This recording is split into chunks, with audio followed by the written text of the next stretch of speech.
नमस्कार मित्रांनो, लग्नानंतर होईलच प्रेम या आजच्या भागामध्ये आपण पाहत असतो. काव्या बोलत असते की आपलं सगळं एकत्र जेवणं, शुभम करोती म्हणणं, हे सगळं मिस करते काकू. आणि हे माझ्या नशिबातलं घर, हे मी एवढ्या सहजासहजी नाही सोडू शकत आहे.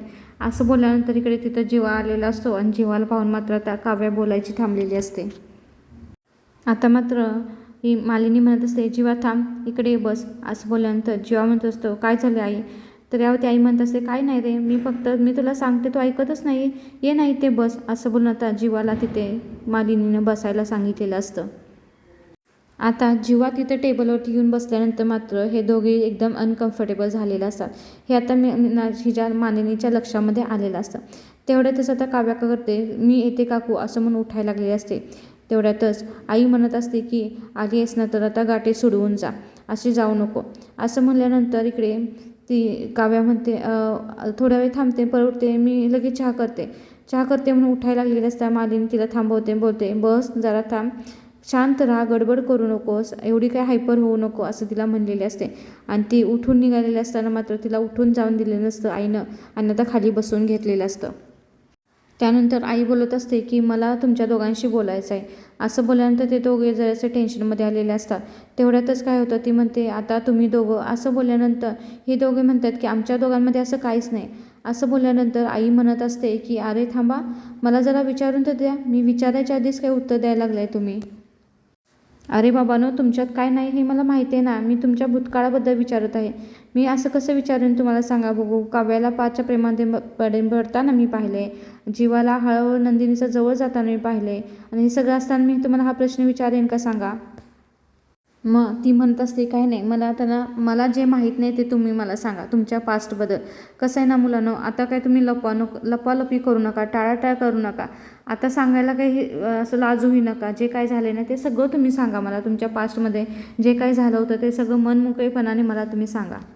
मुलांनो, असं म्हणतात ना की डॉक्टरांना आणि वकिलांना सगळं खरं खरं सांगावं ना, त्याचप्रमाणे ह्या आईला तुम्ही सगळं सगळं मनातलं खरं खरं सांगून टाका ना. मग यावरती मात्र आई विचारत होते, कधी आणि कुठून सुरू झालं आहे सगळं. असं विचारल्यानंतर आता पहिल्यांदा काव्याने सुरुवात केलेली असते आणि काव्या बोलत असते की साधारण 1 वर्षापूर्वी आम्ही दोघं एकमेकांना भेटलं होतं. असं काव्या बोलल्यानंतर यावरती मात्र आपला जीवाई म्हणलेला असतो, हो बरोबर आहे.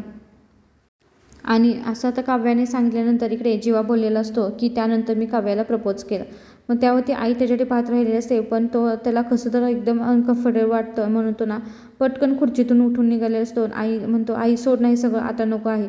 असं बोलून तो निघालेला असताना मात्र तिथून आई त्याच्या पाठीमागे जाते आणि बोलते, जीवा, हे हे बोलणं गरजेचं आहे, तर त्यावरती तुमच्यातलं जे अवघडपण आहे ते आता गेलं पाहिजे. असं म्हणतं. जीवा म्हणतो, सर लग्नानंतर पण आमच्यामध्ये हे अवघडपण आलं होतंच ना.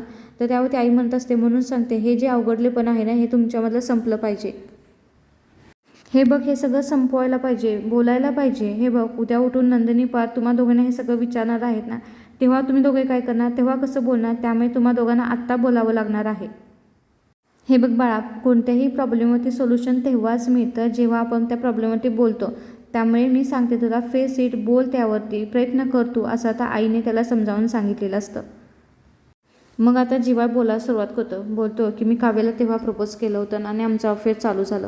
असं बोलल्यानंतर आई म्हणत असते की मग तेव्हा तू तिला भेटवायला का घेऊन आला नाहीस, बोल. असं बोलल्यानंतर काव्य आता उठून तिथे येते आणि काव्या बोलत असते की मीच त्याला नाही बोललं होतं, कारण की आमचं असं ठरलं होतं तेव्हा, कारण की मी म्हणलं होतं जोपर्यंत जीवा सेटल होत नाही तोपर्यंत घरातल्यांना काहीच सांगायचं नाही, म्हणूनच मी त्याला सांगितलं होतं की घरी काहीच सांगायचं नाही.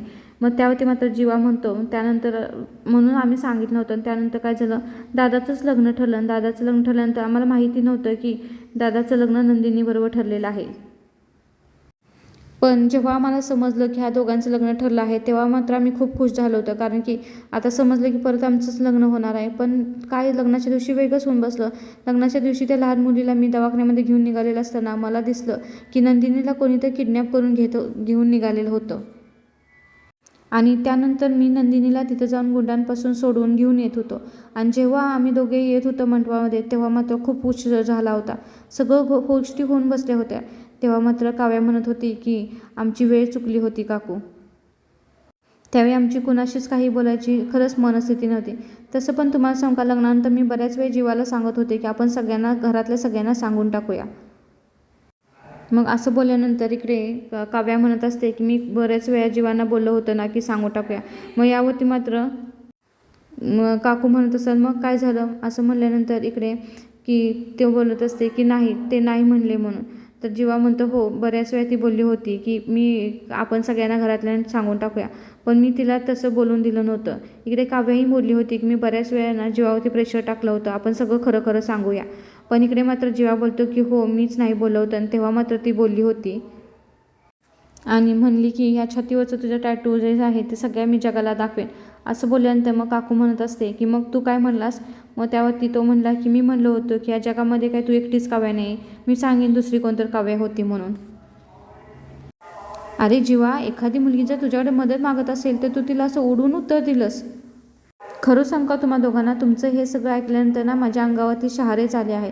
म्हणजे याचा अर्थ असा आहे की लग्नानंतर तुमच्या दोघांमध्ये इतकं काय चालू होतं आणि आम्हा कोणाला खरं कानास कुरही नव्हतं.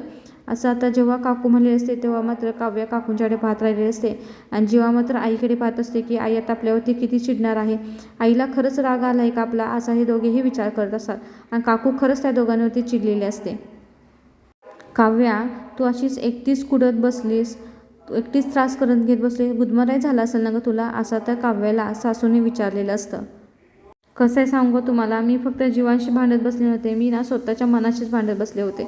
मला समजत नव्हतं की मी काय करायला पाहिजे. एक मन सांगत होतं की शांतपणे हे सगळं सहन करत राहा, एक मन सांगत होतं की सगळ्यांना सांगून टाक म्हणून. असं मी मनामध्ये माझ्याच मनाशी अशी खेळत बसले होते. त्यावरती मात्र काव्या म्हणलेली असते काकू तुम्हाला खरं सांगू का, यामध्ये मात्र जीवाचं एकट्याचंच त्याचं दोष नाही आहे. खरं तुम्हाला सांगू का, लग्नानंतर जीवा माझ्याशी बोलायला आला होता आणि तो मला विचारत होता की खरंच तुझं अजूनही माझ्यावरती प्रेम आहे का. तो मला म्हणत होता की काढून टाक हे मंगळसूत्र, चल आपण सगळ्यांना जाऊन सांगूया की काव्याचं जीवाचं लग्न आहे, काव्याचं जीवाचं प्रेम आहे, काढून टाक हे सगळं मंगळसूत्र. असं सगळं मात्र काव्यानं आता आईला सांगितलेलं असतं, कारण की जीवा मला तेव्हा बोलायला आला होता. आणि मग मात्र तेव्हा ती मालिनी म्हणत असते की हो याचा अर्थ असा आहे की तेव्हा तू नाही म्हणली असशील ना. आता काव्या मात्र हो बोलते, कारण की त्यावेळी तीच परिस्थिती होती, कारण की तिला मंगळसूत्र काढून टाकायला सांगितले असतं मात्र तिनं ते मंगळसूत्र काढलेलं नसतं आणि जीवाला ती मंगळसूत्र काढायला नकार दिलेला असतो. तेवढ्यातच तिथं जीवा येतो आणि जीवा बोलतो की आई मी पण हे सगळं काही मुद्दाम केलं नव्हतं.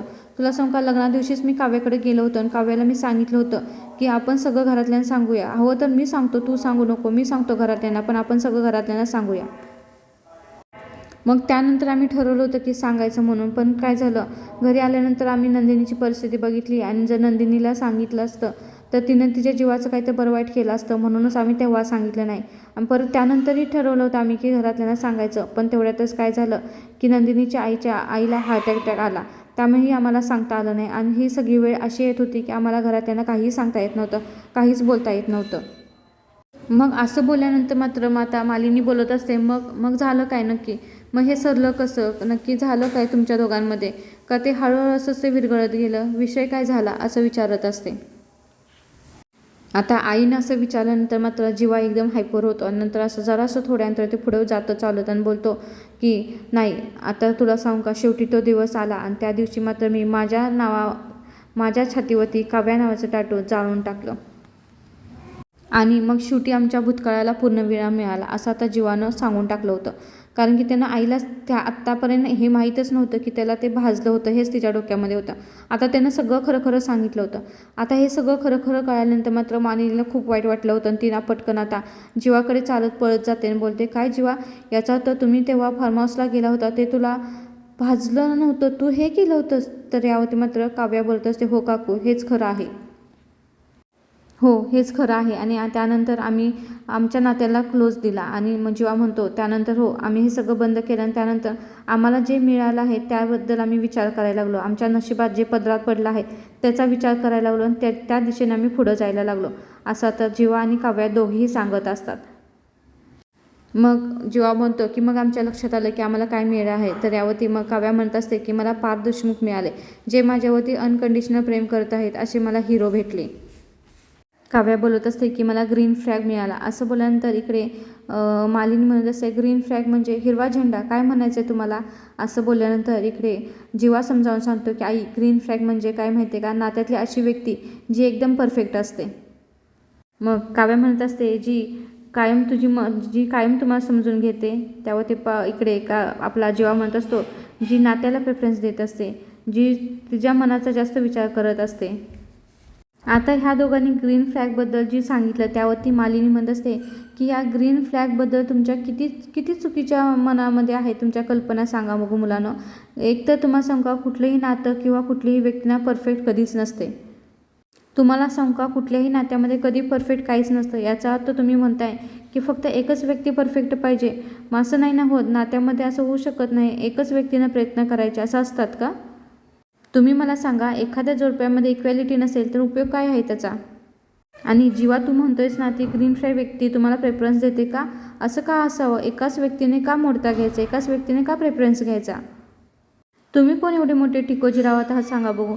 आणि तुम्ही मला सांगा, तुमची ती ग्रीन फ्लॅग व्यक्ती कायमस्वरूपी तुमच्यावर असंच वागत राहणार आहे का? आणि काय तुम्ही त्यांचा फायदा घेत राहणार? असं म्हणल्यानंतर इकडे काव्या म्हणत असे नाही. नाही म्हणल्यानंतर इकडे मालिनी म्हणते नाही, ते काय चाललं आहे ते आता पण तुम्ही तेच करत आहात ना. आता पण तुम्ही त्याच कंडिशनमध्ये आहात. तुम्ही काय म्हणताय की नंदिनी तुझ्या आयुष्यातली पार तुझ्या आयुष्यातला ग्रीन फ्लॅग आहे म्हणून? तुम्हाला सांगू का, ग्रीन फ्लॅगवाली व्यक्ती कोण असते? जी तुम्हाला समजून घेते, तुम्हाला सांभाळून घेते. ती व्यक्ती कायम तुमच्यासोबत असते, तुमच्यावरती प्रेम करते. तुमचं जर काय चुकलं तर तुम्हाला ती माफ करत असते आणि तुमचं कौतुक करण्यासाठी ना अक्षरशः ना तुमचा जीव ओवाळून टाकत असते. आणि अशी ग्रीन फ्लॅग व्यक्ती ना खरंच नंदिनी आणि पार्थ होते असं आता काकू बोललेली असते. असं बोलल्यानंतर मात्र इकडे काव्या म्हणत असते होते. याचा अर्थ काय म्हणायचं आहे तुम्हाला? आत्ता नाहीत का ते? याचा अर्थ मालिनी काकू आमचे पार्टनर आता आम्हाला स्वीकारणार नाहीत का? असं बोलल्यानंतर इकडे मालिनी काकू म्हणत असते स्वीकारतील हो, पण त्यासाठी तुम्हाला थोडा वेळ द्यावा लागेल त्यांना. हे बघा, आत्ता तुम्ही दोघांनी जसं मनमोकळेपणाने सगळं मला सांगितलं ना, तेव्हा कुठं आत्ता मला जरासं शांत वाटलं. आतून मला बरं वाटलं की म्हणजे मनामध्ये जे काहूर होतं, जे सगळी होतं तुमच्या भूतकाळाबद्दल, हे सगळं समजल्यानंतर माझं मन आत्ता शांत झालं आहे. त्यामुळे मला आत्ता तर बरं वाटत आहे. हे बघा, त्यामुळे जेव्हा त्या दोघांना हे सगळं समजेल ना, तेव्हा ते दोघंही थोडेसे शांत होतील. आणि पण कसं आहे माहिती ना, त्याच्यासाठी थोडासा वेळ लागेल आणि तुम्ही ना तुमचा विश्वास तेवढा ढळून देऊ नका. हे बघा, नात्यामध्ये ना कधी कधी लॉंग डिस्टन्स येतो, त्यामुळे काय होतं नात्यामध्ये दुरावा होतो. पण त्यामुळे काय होतं माहिती आहे का, लोकांना नात्यामधलं एकमेकांच्या प्रेमाची ना खरी किंमत कळते. पण अर्थात सांगू का, तुमच्या दोघांमधला हा दुरावा लवकर मिटावा, तुमच्या नात्यामधला दुरावा लवकर मिटावा हीच मी देवाचरणी प्रार्थना करत असते.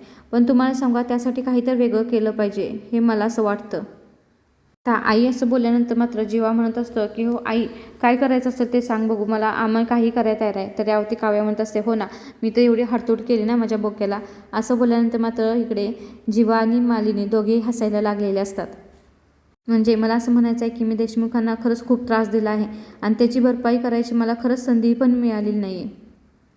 त्यावरती आई म्हणत असते खरं सांगू तुम्हाला, तुम्ही लग्न झाल्यानंतर दोघे जर एकाच घरात राहत नसताना तर ही परिस्थिती खरं आलीच नसते.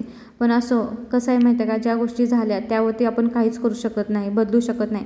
पण ज्या गोष्टी होणार आहेत त्या नक्कीच आपण पलटू शकतो आणि आपल्या पद्धतीनं करू शकतो.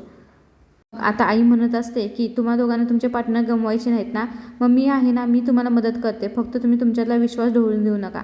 असं बोलल्यानंतर जीवा म्हणतोच नाही आई, आम्ही अजिबात आमचा विश्वास गमवणार नाही. आता जीवा काव्याला विचारत असतो की काव्या, नंदिनी कशी आहे गं? नंदिनी जेवते ना व्यवस्थित, ती नीट आहे ना गं ती? तू तिला एकटीला सोडून देऊ नको बरं का, कायम तिच्यावर लक्ष ठेव. असं बोलल्यानंतर इकडे काव्या म्हणत असते हो रे बाबा, मी अजिबात तिला एकटं सोडणार नाही, तू काळजी करू नको, मी कायम तिच्यासोबत आहे, तिला कधीही एकटी सोडणार नाही मी. आता काव्या म्हणत असते तू सुद्धा पातवरती लक्ष ठेव बरं का, त्यांच्याजवळ जाण्याचा प्रयत्न कर. ते तुला रागवतील, तुला जवळ घेणार नाही, पण तरीसुद्धा ना हट्टानं तू त्यांच्याजवळ जा आणि त्यांच्यावरती लक्ष ठेव. हे बघ, चिडले तर एक काम कर, तू काय कर माहिती आहे का, 10, 9, 8, 7 असे ना उलटे अंक मोज. त्यांनी शिकवलेलीच हे ट्रिक आहे बघ, ती कामी येईल बघ. आता तिने मात्र समजावून सांगितलेलं आहे की तू पाचची काळजी घे, हिने सांगितले आहे की तू काव्याची काळजी घे. की त्यानंतर आपण पाहतो काय, एकमेकांचे बोलणं झाल्यानंतर इकडे मात्र हिने असं पार्थबद्दल एवढं सांगितलेलं आहे जसं काय ती एवढी पार्थला ओळखायला लागलेलं आहे काव्य. हे पाहून मात्र इकडे जीवाला आणि आईलाही खूप बरं वाटत असतं. त्यानंतर आता काव्या म्हणत असते की बरं चला जाते मी आता, खूप उशीर झाला आहे, घरी सगळी वाट पाहत असतील आणि तुम्हाला सांगू का इथे येऊन मला खूप बरं वाटलं असं बोलते. आणि त्यानंतर देवाला नमस्कार करून आता काव्या तिथून निघालेली असते. तेवढ्यातच मात्र आता आई जीवाला जवळ घेते, म्हणते येडं पोरगं असं बोलून त्याला आता मिठीत घेते. त्यानंतर आता देवासमोरच हे सगळं ठरलेलं आहे की आता लवकरात लवकर हे दोघे त्यांच्या मिशनला लागणार आहेत. आणि जीवाही आता मनातून खुश झालेला आहे, कारण की त्यांच्या मनावरचं जे मोठं ओझं होतं ते बऱ्यापैकी आता आईजवळ तर हलकं झालेलं आहे. आता फक्त त्या दोघांना त्यांच्या पार्टनरजवळ ते हलकं केलं की सगळ्या गोष्टी व्यवस्थित होतील, हे आता बरोबर आहे.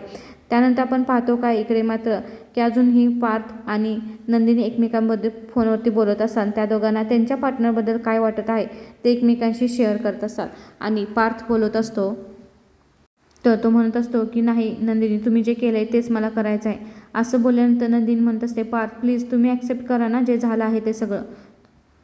मग त्यावरती पार्थ बोलत असतो की मग तुम्ही म्हटल्यानंतर नंदिनी म्हणत असते नाही मी नाही राहू शकत. तुम्हाला सांगू का मी त्यांचा आवाज जरी ऐकला ना तर मला खूप त्रास होत आहे आणि म्हणूनच मी ठरवलं आहे की असं बोलून आता नंदिनी रडत असते. तर यावरती पार्थ बोलत असतो की काय ठरवलं आहे तुम्ही.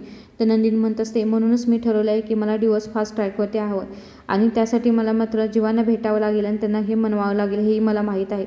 आता हे ऐकल्यानंतर मात्र पार्थला खूप वाईट वाटत असतं की आता नंदिनी डायरेक्टरना टोकाचा निर्णय घेतलेला दिसत आहे. पार्थ बोलत असतो की तुम्हा बायकांना नेहमीच कसं माहीत असतं की तुम्हाला काय हवं आहे ते, पण आम्हा पुरुषांना कळतच नाही नक्की आम्हाला काय हवं आहे ते. आम्ही कायमच असं चकमकीत अडकलेलं असतो. तुमचं आपलं बरं आहे ना बायकांचं, तुम्हाला माहेर सासर अशा 2 गोष्टी असतात. सासरी काय घडलं की माहेरी जाऊन राहायचं आणि आम्हा पुरुषांना आहे का हो तसं. आम्हा पुरुषांना दुसरं घरच नसतं. घरामध्ये काय घडलं, अन्याय झाला, काय झालं तर एकटंच कुठं राहायचं असतं आम्ही.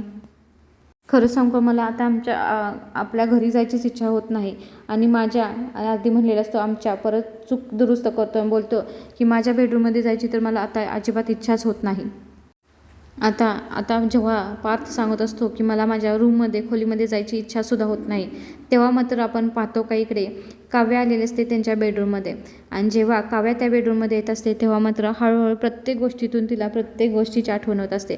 तिथं घेतलेली क्रीम असते, तिला आठवतं की कसं आपण ती क्रीम देशमुखाला लावत होतो आणि ती आनंदात खूप मनातून खुश होत असते. तिला तो दिवस आहे तसा स्पष्टपणे दिसत असतो, कशा पद्धतीने तिला खाली बसून ती क्रीम लावली होती ऑफिसला जाताना. त्यानंतर हळूहळू प्रत्येक गोष्ट घेऊन तिला सगळ्या गोष्टी आठवायला लागलेल्या असतात. ती सेंटची बॉटल बघितल्यानंतर तिला आठवतं की कशा पद्धतीने पार्थला तिने सेंट मारला होता आणि त्यानंतर ना अलगदपणे नकळतपणे तिला पाठीमागून ना पार्थला मिठी मारली होती आणि पार्थ त्यावरती किती खुश झाला होता हे सगळं तिला आठवत होतं. त्यानंतर तिला तोही दिवस आठवत होता ज्या दिवशी तिची कुठली वस्तू सापडत नव्हती, पण ती रूममध्ये सगळ्या गोष्टी शोधत असते. त्यानंतर तिला अचानक जाणवलेलं असतं की पार्थने तर अंगावरती घेतलेलं नाही. म्हणल्यानंतर तिने हळूच पार्थची झोप मोड होऊ नये त्या पद्धतीने त्याच्या अंगावरतीही घातलं होतं. त्यानंतर मग आता काव्या विचार करत असते खरंच ह्या खोलीनं सगळा प्रवास बघितला ना, म्हणजे जशी का आमच्या दोघांची होणारी भांडणं, काव्यार्थ, ह्या सगळ्या गोष्टी ह्या खोलीने अनुभवलेल्या आहेत. कशाप्रकारे आम्ही दोघं बोललो होतं की आजपासून आपण दोघेही रूम पार्टनर झालो आहोत असं बोलून एकमेकांचा हात हातात घेऊन नंतर झोपलो होतं. कसं आम्ही दोघे एकमेकीकडे उलटे तोंड करून झोपत होतो, कशा पद्धतीने मी त्यांच्या अंगावरती काळजीने पांघरून घालत होते, ह्या सगळ्या गोष्टी मात्र काव्याला अलगदपणे सगळ्या हळूहळू आठवत असतात आणि ती मनामध्ये खरंच खूप म्हणजे खूप खुश होत असते. ह्या खोलीने खरंच ना आम्ही प्रेम करताना पाहिलं आहे. कसं काही माहीत नाही, पण ही खोली आमचीच आहे, आमचीच राहणार, माझी खोली आहे आणि ती कशाही पद्धतीने मी ती पाठीमागं मिळवणार आहे. काव्या हे बघ कर, काही पण कर, तू काही पण विचार कर, काही तर प्रयत्न कर, पण काही करून ना तुला ही खोली परत मिळवायचं आहे, तुझं लग्न परत मिळवायचं आहे, आधीच्या पार्थला तुला परत मिळवायचं आहे आणि त्यासाठी तू काही तर विचार केला पाहिजे असं ती स्वतःच्याच मनाशी बोलत असते. आता मात्र आपण पाहतो काय काव्याने पूर्णपणे ठरवलेलं आहे काही करून आपल्याला हे लग्न वाचवायचं आहे आणि हे आपला पार्थ पाठीमागं आपला बोका पाठीमागं मिळवायचा आहे. असं करून जेव्हा काव्या त्या रूममध्ये चालत असते तेव्हा मात्र तिचं तिथे एका पडलेल्या कागदावरती जाताना ती पाहते काय ती ना स्केच बनवलेलं असतं तर काव्याचं, आणि तो फोटो पाहून ती म्हणत असते आता मी काही करणार आणि मी माझ्या पार्थला पाठीमागे मिळवणार आणि हा माझा शब्द आहे, माझा म्हणजे काव्या पार्थ देशमुखचा शब्द आहे. असा तो शब्द काव्याने स्वतःच्याच मनाशी दिलेला आहे. काही करून मी माझ्या पार्थला पाठीमागे मिळवणार हा तिनं ठामपणे विचार केलेला आहे. आणि आता ती कशा पद्धतीने कुठल्या पद्धतीने करायचं करायचं ह्याचा मात्र तिनं हळूहळू विचार केलेलाच आहे. पण कशी लवकरात लवकर ह्या सगळ्या गोष्टी दूर होतील ह्याचा ती नक्की तिनं आता ठरवलेलं आहे. आणि त्यासाठी आता ते बॅक टू वर्क आलेले आहे आणि आता काव्या देशमुख काय चीज आहे ती आता सगळ्यांना दाखवून देणार आहे. त्यानंतर आपण उद्याच्या भागामध्ये पाहत असतो की वसवत्या म्हणत असते की ती मांजरीन तुला जवळ येऊन देणार आहे का पारच्या, असं बोलल्यानंतर इकडे रम्या बोलत असते की ती मांजरीन असेल तर मी वाघ आहे आणि मी तिला दाखवतेस मी काय चीज आहे ती, मी कशी ती आता जवळ येते पारच्या ते मी पाहणारच आहे. त्याचबरोबर काय होतं, नंदिनी दोघांचे फोटो पाहत असताना चुकून ना ते लाईक होतं. लाईक झाल्यानंतर इकडे लगेच जीवाचा फोन येतो. मग त्यावरती नंदिनी बोलत असते की चुकून लाईक झाला आहे. तर यावरती मात्र जीवा बोललेला असतो आठवण येत होती म्हणूनच फोटो बघत होतेस ना. आता नक्की आपण उद्याच्या भागामध्ये पाहणार आहोत की हा प्रेमाचा जो चाललेला आहे गोष्ट ती कशा नवीन वळणावरती जाणार आहे. त्यासाठी आपल्याला नक्कीच उद्याचे येणारे भाग पाहावे लागतील.